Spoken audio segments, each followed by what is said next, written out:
Hey now, people, it's Friday now. What do you say? Good heavens. The time just flies. It's the 16th of December, and next weekend is Christmas Eve and Christmas. Cheers and happy holidays, people.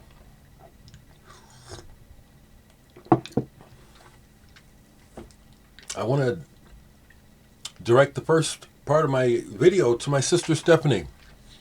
As I've explained to you folks, even though this is public, what I'm doing by putting it out there on my YouTube channel, and my primary interest is music, which is what brought me here to do this. I also realize that this is a direct channel of communication to other people, in particular people I care about and love, like my family. Stephanie, you've been on my mind, and I just sincerely hope that something opens up for you, because I'm sensing it, that your new location and how you're living, and that isolation is a challenge for you. Something's going to break for you, and it'll be all right. But I think I'm feeling you, and that, yeah, your situation is new. It's going to be okay, Stephanie. And I don't know. I'm just thinking about you. Okay, so some of the other people are saying, well, what's that got to do with us? Well, what I'd say is, if you have loved ones that you're thinking about but you haven't spoken to, speak to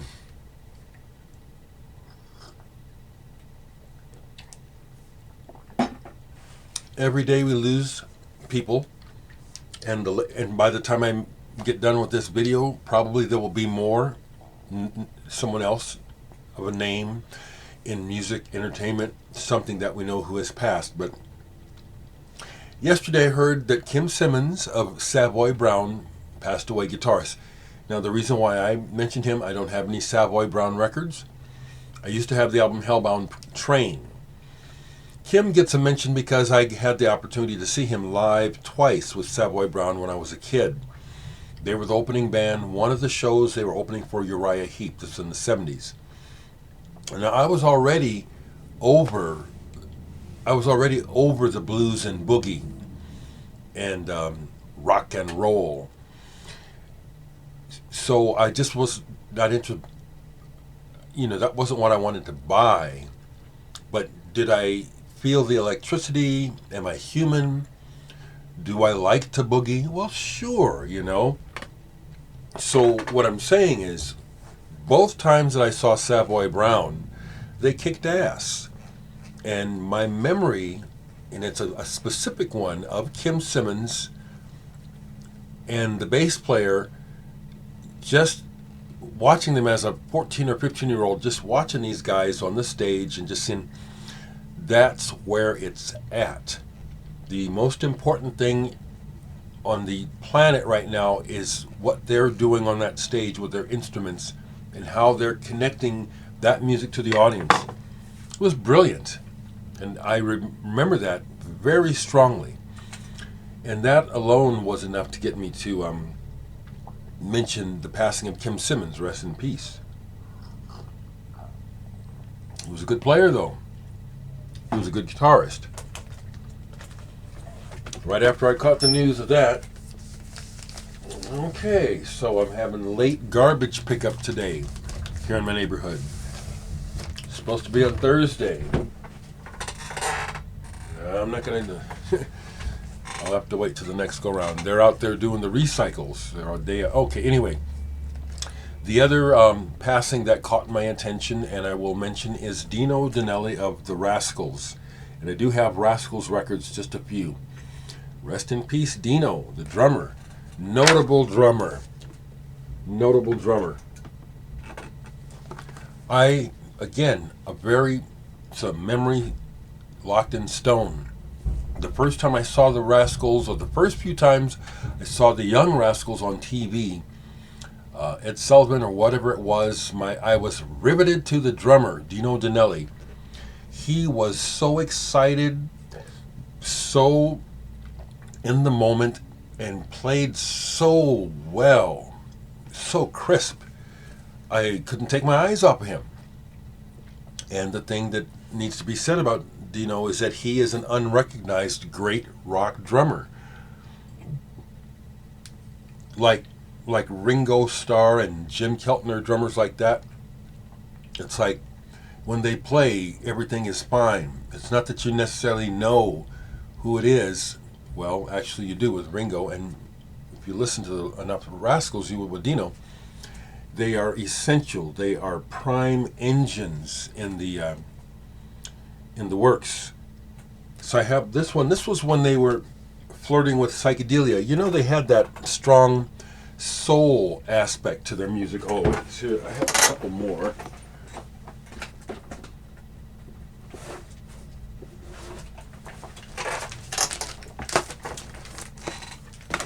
Which I've seen some recent interviews with Felix Cavalier where he talked about the band and their history, and good band, you know. I always liked the Rascals, and also of note, when I was a kid, Stephanie, you'll remember this, you know, being able to buy a single for me was a big deal because, you know, as a kid I didn't have any money.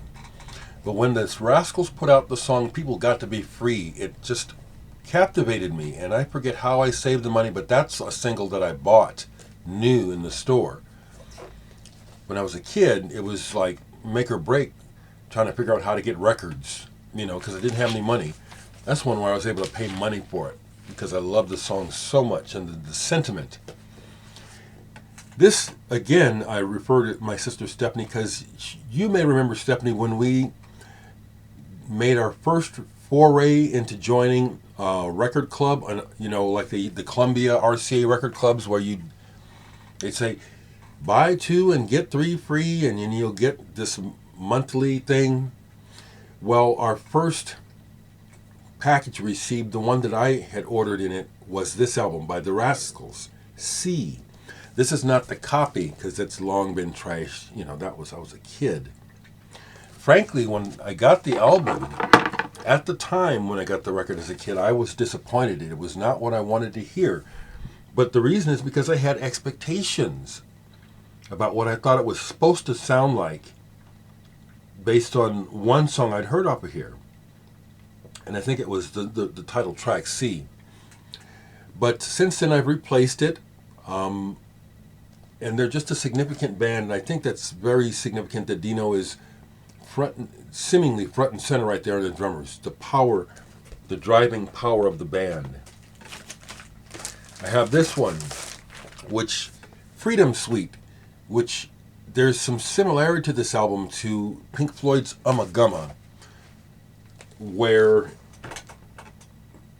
there's a lot of wasted recorded on here. And one of them, I must say, is the drum solo. Boom! Drum solos became boring really fast. Unless you're a drummer or really fascinated with percussion, the drum solos in rock shows really became passé really fast. So on here, it's the track that I always skip, but have I ever listened to the drum solo on here? Yes, I have. But I have this one by the Rascals. And the one that I would encourage, there's another one with a psychedelic cover I'd like to get, mainly for the cover. But this one for the music, Peaceful World, the Rascals. This is a really nice album. It's not exceptional. It's just really nice. And the cover fits the music. It's there's a relaxed jazzy element here. Alice Coltrane is on here. Hubert Laws plays on here. You know, the guest Joe Farrell that they have on here, Ralph McDonald, to great Garnet Brown. These folks are are employed well on this album. Peaceful World. So that's my, that's what I want to say in regards to the latest folks that we love, musicians we love who have passed away. Dino Danelli and Kim Simmons. So, I'm staying focused, sharing with you mostly music these days because it is real obvious to me that we're just in a very strange time on the planet. And, you know, anything that I can say can't make it, can't change things on a level where I wish they could change. So I'll just be here being myself and sharing good vibrations through talking about music and encouraging all of us, one another to be kinder to each other somehow. A few more records. What's on my agenda for today? Absolutely nothing. It's a Friday. I'm going to chill. Shit Robot. This is a project that was headed by that cat from Alexis from Hot Chip. Dancey, techno-y, but minimal and cool and good. Doesn't sound like Hot Chip except for when Alexis sings and you hear that distinctive voice. I quite like Hot Chip. And bothered to go see them. I made a road trip when they first came around and went down to Kansas City, was it? Saw them with Tortoise. It was a killer show. It really was. Here's a record that, especially in the progressive rock world, it's always being played, always being talked about, to the point where it's easy to take it for granted. I haven't played this album in years, so I pulled and this is an old original 1971 copy of Aqualung by Jethro Tull. I do not know how long I've had this album. This is a classic, it is. And it's understood why so many people rate this album so highly. I think that, you know, a real standout on this is the song My God.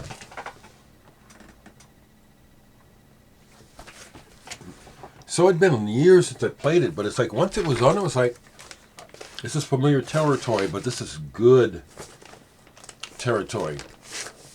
So again, I do plan to, I'm not going to wear out my welcome with Gary Green of Gentle Giant here on the channel, but I'm going to stay in touch with Gary, you know, and I will have him on again, but this is a band that it didn't pop in my mind to ask about, you know, what's your history with Jethro Tull. I can imagine they've at least played a show or two on the same bill with Jethro Tull. So I'll try to remember to ask that.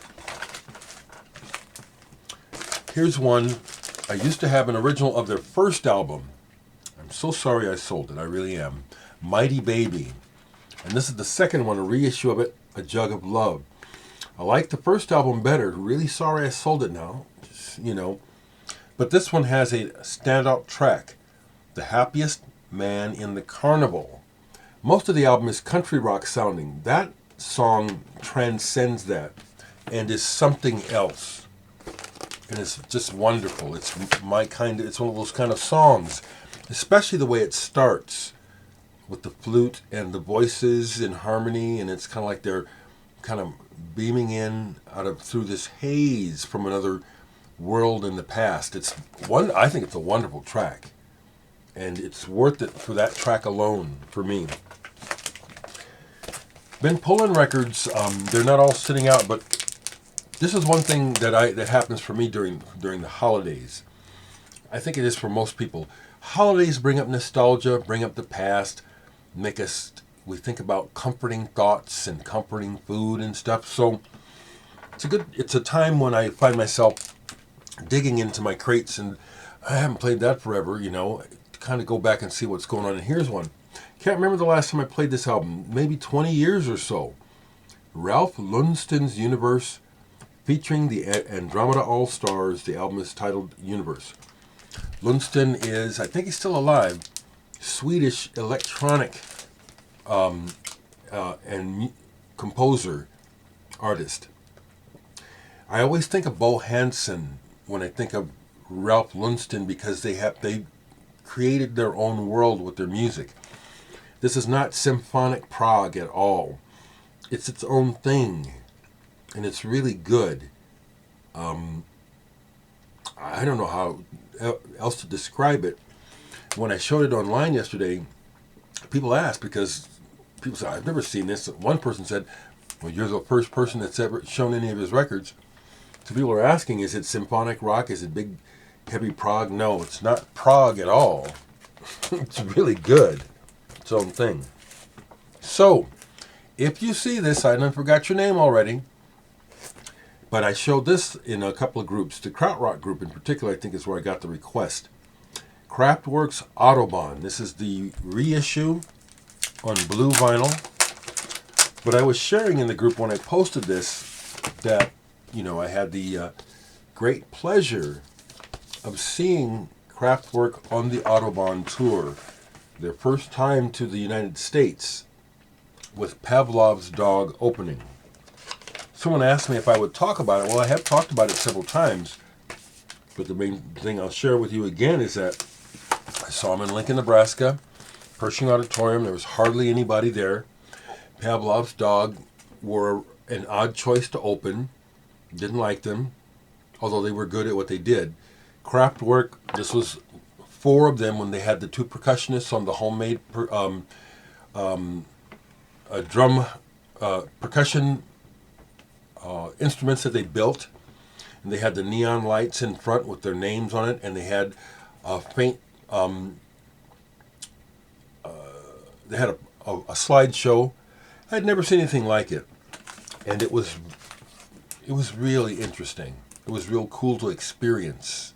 Okay, unlike rock and roll, where you kind of build up this energy, this was just kind of like this, and then it was over. Pretty cool though. Just on a whim, I decided to play this last night. It's like Goblin music at Christmas time. Well, whenever you want to hear music is when you want to hear it. Non Ho Sono, a Dario Argento movie soundtrack. It's a slightly creepy, but it's just really good writing. And so I did enjoy this last night.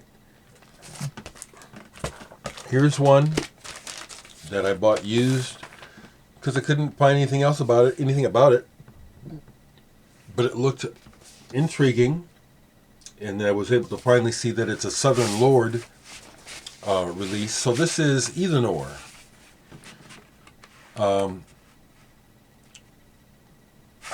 The title is strange. Now deep in ocean sunk the lamp of light and drew behind the cloudy veil of night. Looks like it's a quote from the Iliad by Homer. Anyway, this is a project that includes Stephen O'Malley of Sun. It starts off like it's just going to be this long, drony thing like Sun, but then it breaks into a keyboard thing, and it becomes kind of melodic. I'm glad that I sat through this and let it do its thing. It's good. Æthenor. I like that cover too. I like good graphics too. Okay, I don't know that I mentioned this, but it's still sitting out, so I'm going to mention it because I played it again yesterday. Amandla by Miles Davis. There are many purist Miles Davis fans who diss this era when he was working with Marcus Miller, the bass player and producer. I like it. I like Tutu, and I like this album quite well, all the way through. Really everything about it. Not bothered by the sound of the production either. It sounds great to me. Still sounds fresh. I love it. I loved sharing with Gary Green, and I do remember Miles, because it was like I was taken back, It's just, he was so yeah, that's the word it was. If there was anything I was getting off of Miles while he was at the house, is that he was really unhappy. That's the vibe I got. I love that man. Love Miles Davis. A few more records here, people. Was so glad when I finally got a copy of this. Been after it forever. Would love to have a Vertigo original. Those go for big money, but I don't. I have the US version, Affinity. Iconic cover. This is one of those great album covers, I think. That's Linda Hoyle on the front. Is this a Hypnosis cover? No. Album designed and photographed by Keith. This is a great cover. And this is a great album. It's got jazz and prog elements. Linda Hoyle's voice is really important here. Mo Foster on bass, who's done a lot of cool stuff. I've got him on a lot of different records. This is a great album. Affinity. And that is a very memorable, wonderful album cover. It's so cool how a simple idea or just a simple thing can become so big and awesome. That's an example of it. Last thing I'll show this morning is, here's an old original copy of Quicksilver Messenger Service. This is another one of those, I love, as a kid, as a little black kid, even before the Beatles, I loved the idea of rock and roll.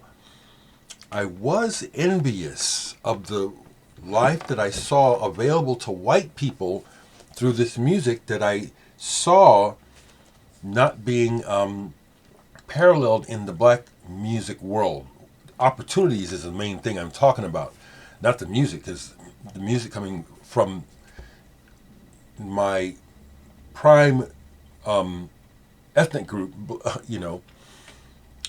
is just some of the most amazing music in history. But these guys, I remember Quicksilver Messenger Service, and when they would play them on the underground FM radio, what I noticed about the band mostly was John Cipollina's guitar work. And he's an influence on me, a direct influence. Not that I tried to play like him, but I was intrigued by his vibrato, not far from the kind of exaggerated vibrato of Gary Green. I guess there's a connection there as to why I like that. Gary was talking about he was a little concerned that his vibrato was a bit much. And then sometimes it was, but it's also very distinct and powerful and caught my ears. Same thing about this album. Because some of the songs are like, no, I don't particularly like that song, but I like hearing the band playing it. I've always liked that cover, Quicksilver Messenger Service. Love it. Okay, people, I'm going to stop there. And just going to keep hoping for good things to happen. Just hoping for good things to happen. The news is horrible. And everywhere you look on the planet, people who are in charge or in positions of authority are just... Corruption is the name of the game. Not taking care of the people, not taking care of issues. So, it's pointless to talk about it, except what I just did, which is I care. I care. Nothing I can do about it. But I can play music, and I can share a good feeling between me and you through these communications, and so that's what I do. Y'all take care. Be good to yourselves, and share your thoughts with me. I appreciate it. I do.